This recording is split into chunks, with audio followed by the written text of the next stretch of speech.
Bonjour et bienvenue dans cette vidéo relative à la correction de l'exercice 3 de la série 3.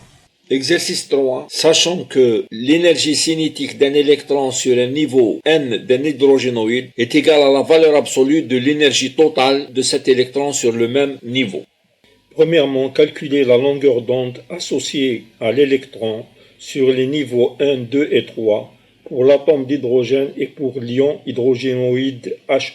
Deuxièmement, calculer la circonférence des orbites 1, 2 et 3 de l'atome d'hydrogène et de l'ion He+. Troisièmement, pour chaque cas, calculer le rapport entre la circonférence et la longueur d'onde associée à l'électron. Quatrièmement, conclusion. Calculons d'abord la longueur de l'onde associée à l'électron sur le niveau n pour H et He+.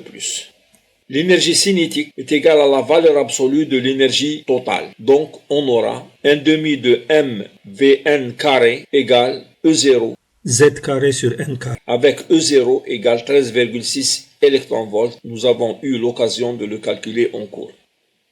La relation précédente donne V égale 7 sur n. racine carrée de 2E0 sur m.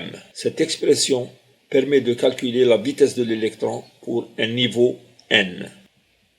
La longueur d'onde associée à cet électron sur le niveau n est lambda n égale h sur m Vn, avec Vn égale 7 sur n. racine de 2E0 sur m. Cette expression avec le calcul de la vitesse nous permet de calculer lambda n. Calcul de la circonférence de l'orbite n de l'atome d'hydrogène et de l'ion hydrogénoïde He+. Le rayon de l'orbite est donné par Rn égale A0 n carré sur z, avec A0 égale 0,53 angstrom. Il a été calculé en cours. La longueur de la circonférence de l'orbite n est Cn égale 2pi Rn, périmètre du cercle.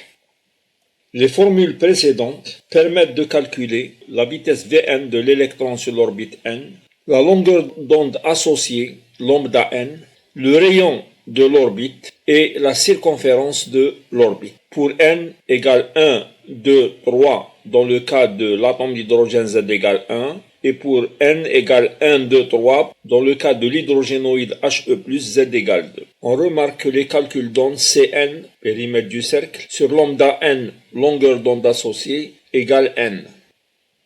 Donc en conclusion, les calculs montrent que Cn égale n fois lambda n. Cn est égal 2pi Rn. Lambda n est égal à h sur mv. Donc on a 2pi Rn égale nh sur mv, d'où on obtient mvr égale n fois h sur 2pi. On retrouve le postulat de bord. Le moment cinétique mvr est quantifié. Il est égal à un nombre entier de fois la longueur d'onde. Merci de votre attention.